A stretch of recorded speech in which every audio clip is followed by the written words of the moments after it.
Continuing, while there's no cure for ADHD, currently available treatments might reduce symptoms and improve functioning. Treatments include medication, psychotherapy, education, training, or a combination of treatments. For many people, meds reduce hyperactivity and impulsivity. These medications are usually stimulants. Examples of this would be Adderall, Vyvanse, or Ritalin. They'd be prescribed by a doctor. And then there are some non-stimulants that can treat ADHD, but in studies that haven't been seen to work as well. Another option, if you didn't want to go the medication route, would be behavioral therapy or cognitive therapy.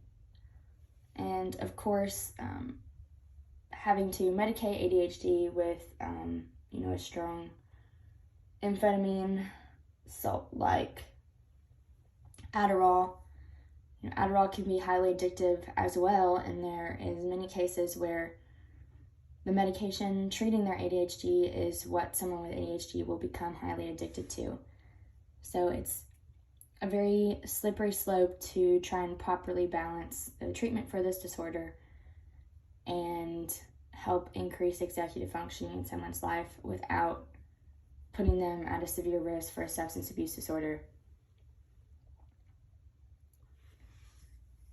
We'll talk about substance abuse. Substance abuse can be defined as overindulgence in or dependence on an addictive substance, especially alcohol or drugs, and is an unhealthy pattern of drug alcohol use that inhibits a person from being able to function and live their life properly. I mentioned dopamine before. Dopamine plays a super important role in executive function, motor control, motivation, arousal, reinforcement, and reward through signaling cascades that are exerted via binding to the dopaminergic receptors and projections found in the substantia nigra, ventral tegmental area, and accurate nucleus of the hypothalamus in the human brain. Dopamine is the neurotransmitter that classically is associated with the reinforcing effects of drug abuse and may have a key role in triggering the neurobiological changes associated with addiction. Now, it's easy for us to understand here that dopamine plays roles in executive function, motor control, motivation, arousal, reinforcement, and reward.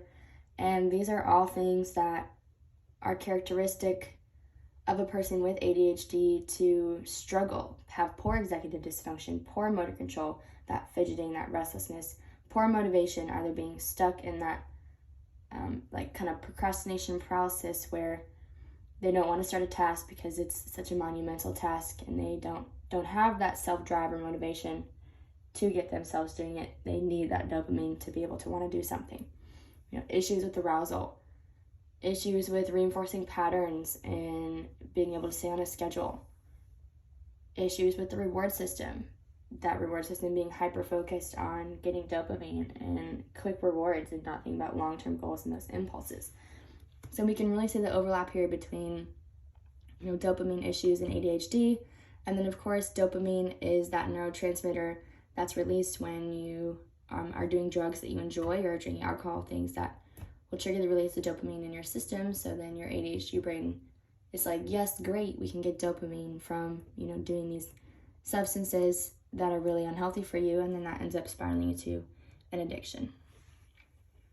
Now we'll talk more about ADHD combined with substance abuse. So this will be people that are diagnosed with ADHD who also have a substance abuse disorder.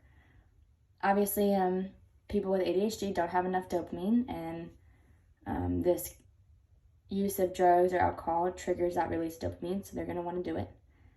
It's an easy behavioral reward, and it's been studied and has been shown to amplify dopamine production, including food, sex, exercise, competition, and music. High-risk activities are also shown to increase dopamine, like driving fast, motorcycle riding, water skiing, and they motivate ADHD brains to be able to focus with these dopamine levels. We know half of adults aged 20 to 39 with ADHD have had a substance use disorder in their lifetime, according to new research that's published online by the Alcohol and Alcoholism Journal. This is markedly higher than the 23.6% of young adults without ADHD who have had substance use disorder in their lifetime. Even after considering factors like age, race, income, education, childhood adversities, and other mental illnesses, young adults with ADHD were still 69% more likely to have had a substance use disorder when compared to their peers with ADHD. This is huge. Now, controlling for lifetime history of mental illness and childhood adversities caused the largest attenuation in the ADHD substance use disorder relationship. More than a quarter of those with ADHD had a history of depression, which was one of those, kind of comorbid diseases. And this was much higher than the prevalence among those with ADHD at 11%. These results emphasize the importance of addressing depression and anxiety when providing care to those with ADHD, making sure that they don't have ADHD and anxiety and depression, since they're very common to be with ADHD. A professor at the University of Toronto's Facility of Social Work and director of the Institute for Life Course and Aging, Esme Fuller-Thompson, says individuals with untreated depression and anxiety may self-medicate to manage the symptoms of untreated psychiatric disorders, resulting in a greater risk for substance use. I know we kind of mentioned that earlier, but that has been confirmed by studies on people with ADHD.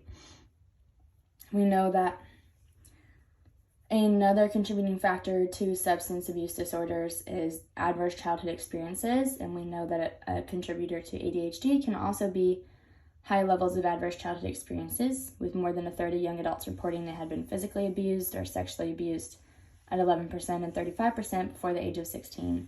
There's a strong association shown in this study between childhood adversities and substance use disorder, and the correlation between childhood adversities and ADHD was only 1% different.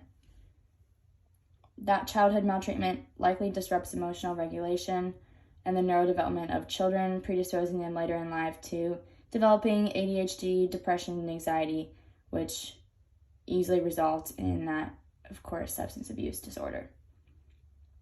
We know that alcohol use disorders were the most common substance abuse disorders among young adults with ADHD at 36%, followed by cannabis use disorders at 23%. And then young adults with ADHD were also 3 times more likely to experience an illicit drug disorder other than cannabis when compared to their peers, which was at 18% versus 5%. Okay, this is an example of where I found this in the news for the FP in the News presentation, and it piqued my interest, and I decided to do some research and look at studies further. This Health Day news which popped up just on my news feed, and of course you can see it states here, fully half of all young adults with ADHD may also battle alcohol drug use. Half is a very, very large amount, and it's honestly crazy to think about. The prevalence of the number of children diagnosed with ADHD, according to a 2016 survey, is 6.1 million. This number includes over 300,000 children aged 2 to 5 years, 2.4 million aged 6 to 11, and 3.3 million aged 12 to 17 getting these diagnoses and will have them for the rest of their life. Now, answering the question, are drug abuse and alcoholism more common among people with ADHD? The answer is most certainly yes, and we can see that in the results of these studies that I previously mentioned. A potential explanation for this extremely high rate of illicit drug use, among those with ADHD, is the accelerated gateway hypothesis, which is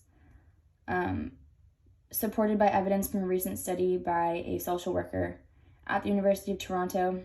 The theory posits that people with ADHD tend to initiate substance use at a younger age, resulting in riskier use and greater problem severity in adulthood. Data from this study was drawn from Canadian Community Health Survey of Mental Health and a nationally representative sample of 2,700 respondents aged 20 to 39 with ADHD and 16,000 without ADHD.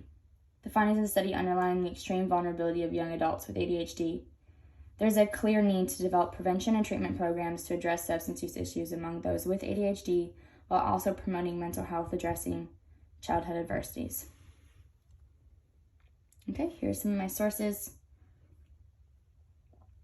Just to kind of recap, the thing we talked about was that, obviously people with ADHD who have a history of depression and anxiety are particularly vulnerable to substance abuse problems. People who have ADHD and also have a history of child abuse or sexual abuse or assault have a very high risk of developing substance abuse disorder from ADHD, the risk and reward pathways that are improperly wired in the brain, whether for developmental reasons or, obviously that etiological source for ADHD. Either way, it's going to result in high-risk behavior. A high-risk behavior, of course, is using drugs, and this can easily develop into substance abuse for those ADHD people chasing dopamine. Okay. All in all, the conclusion of all three of these studies mentioned were people with ADHD are significantly more likely to have a substance abuse disorder than their counterparts without ADHD. And more than 1 in 6 young adults with ADHD had an issue with illicit drugs, such as cocaine, LSD, or heroin in that study. And again, 50% of them struggling with some sort of substance abuse disorder, which is just super, super, super high prevalence rates for people with ADHD and substance abuse disorder. It's also common for children to start drinking alcohol younger when they have ADHD, leading to alcoholism later in life. Overall, a strong predictor of alcohol and substance abuse is someone having ADHD, especially if it is untreated, unmanaged, or during a time of crisis. Thanks.